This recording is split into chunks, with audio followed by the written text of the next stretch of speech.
Wow! Have you heard this kind of thing taught to you before? Ok, noe som kanskje du har tenkt før. The way you are is the way you'll always be. Ok, måten du på, det sånn du kommer alltid til å være. Have you been looking at yourself in the mirror? Har du sett deg selv I speilet?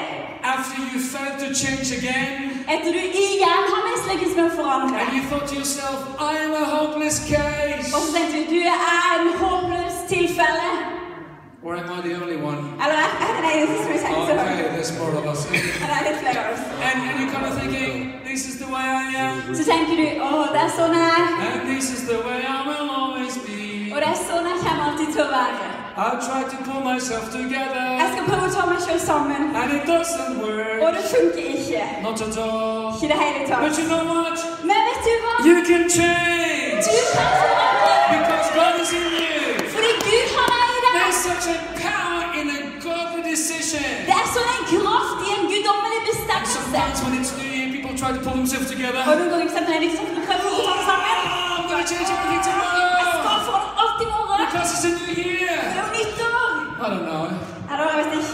But there's such a power in a holy decision before God. Men det sånn en kraft, en hellig avgjørelse framfor Gud. It doesn't need to be like it is today. Det trenger ikke å være sånn som det I dag. Your life can change. Ditt liv kan forandres. Ay, ay, ay, ay, ay. Ai, ai, ai. And my life can change too. Og mitt liv kan jeg And forandres. for that, I am so happy. Og for det så jeg så glad. Now let me tell you about some of the godly decisions that you need to make. La meg si litt om noen sånne guddommelige avgjørelser som du trenger å ta. That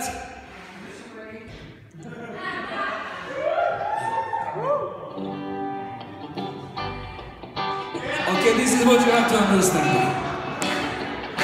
There is a book in your life more important than Facebook. There is a book in your life more important than Facebook. Yeah. There is a book in your life more important than Facebook. And it's the Holy Book. The Holy Book. Have you got your Bibles with you? Can I see them in the air? I'm going to see the big Bibles here now. Can you stand up with me for a second? Okay, can you stand up with me?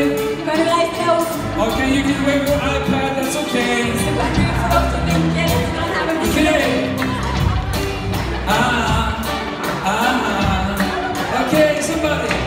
There's a book in your life more important than Facebook. Yeah.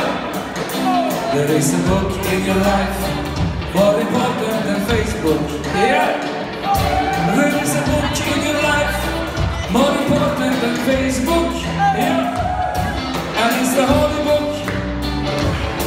And it's the Holy Book. Okay, you can sit down. But you know what?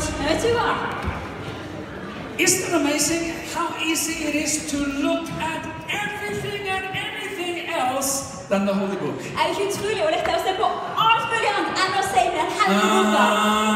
Ja. Like when you wake up in the morning, For eksempel når du våkner på morgenen. there's this things that is drawing you. Så det sånne ting som drar deg. I should start the day with the Bible. Jeg må begynne I dagen med Bibelen. I should do that. Jeg bør jo gjøre det. I was at a New Year's conference Jeg var på nyttårsfestival in Oslo of all places. I Oslo og alle plasser. I took a whole decision. Og jeg har tatt en hellig avgjørelse. First thing in the morning, At det første jeg skal gjøre på morgenen, before Facebook and social media and Twitter and Instagram før and Facebook, Snapchat and sosiale medier, Snapchat, Twitter Instagram, and everything else. Twitter og hele It's greia. the Holy Book. Så er det den hellige boka jo. Yes. But Men this is a craving in me det noe som drar meg. for the latest updates. Etter de siste oppdateringene. I feel it. Jeg føler det.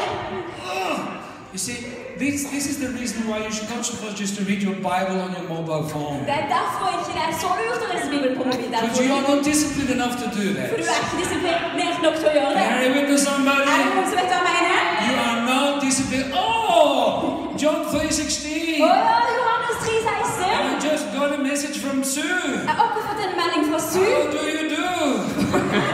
Hvorfor har du det? Oh, I didn't another message from Paul. Jeg har en med en SMS fra There's Paul. nothing at all. Nei, det betyr ingenting. anything Og else. jeg skulle lese Bibelen for alt andre. Now, who has ever experienced Hvem det som har opplevd? that you got distracted by At du this ble thing? litt grann distrahert av en sånn ting. Okay. So Så what are we going to do with it? du skal gjøre med det her. In 2 Timothy chapter 3, this is what the Bible says. 2. Timotheus 3 så står det der i Bibelen. But you must continue in the things which you have learned and be assured of knowing that from whom you have learned them. So really been living this one. Dere må fortsette i de tingene dere har blitt opplært Could you i. just give me a little beat? But you must continue in the things which you have learned and been assured of, knowing from whom you have learned them, and that from childhood you have known the Holy Scriptures, which are able to make you wise for salvation through faith which is in Jesus Christ. All Scripture is given by inspiration of God and profitable for doctrine, for reproof, for correction, for instruction in righteousness, that the man of God may be complete, thoroughly equipped for every good work. Okay, this is 2 Timothy 3. Did you all hear what I said?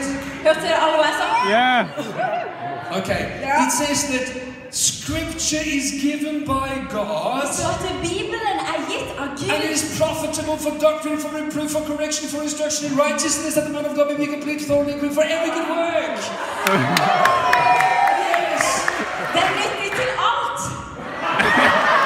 True. Think about this. Bare tenk litt grann på det her. Your relationship with this book At din relasjon med denne boka her, determines your future. det bestemmer din fremtid. Ja. Ja.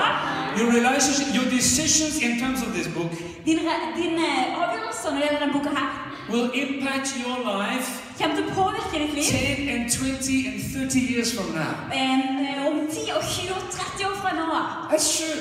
Now, Yes, sant. when I was 10 or something, 10, 11, Når jeg er 10, you know, 11, I went to junior camp. Have you ever been to such a så er det junior på summer sånn camp? Kind of juniorleir. thing? Er det noen som har vært på det noen gang? And there's Juniorleir. this list saying what to bring. Så er det sånn ta med-liste bare. Remember toothbrush, Bible, Husk tannbørste, baby bibel, sleeping badetøy, bag. soveposer. And so I saw Bible was on the Og list. så at Bibelen sto på lista. I brought mine. Tog jeg med meg min. It wasn't so much used. Det var ikke så veldig brukt. And I saw my cousin. I was sharing a tent with my cousin. Og så delte jeg telt der med min fetter. And every night, Hver eneste kveld he read a chapter in the Bible. så leste han et kapittel i And every Bibelen. morning he read in the Bible. Og hver morgen så leste han i Bibelen. Every morning, every night. Hver eneste morgen, hver eneste kveld. So I had to pretend that I was just as spiritual as him. Så jeg var ikke vært som at jeg var like ordentlig som han. So I brought mine too. Så jeg tok jo med min òg. And I looked at it and I read it every night and every morning. Og så jeg den og leste den hver eneste kveld og eneste morgen. This is like 34 years ago. Det er liksom nå 34 år siden. I'm still doing it. Jeg holder fremdeles på med det her. Still Wow. doing it. Jeg holder fremdeles på med det. I'm so happy I went to that camp. Jeg er så glad for at jeg dro på den And you see, leiren. it wasn't like a Papa! Amazing miracle that God did. Det var ikke sånn, pappa, et kjempestort mirakel som Gud gjorde. And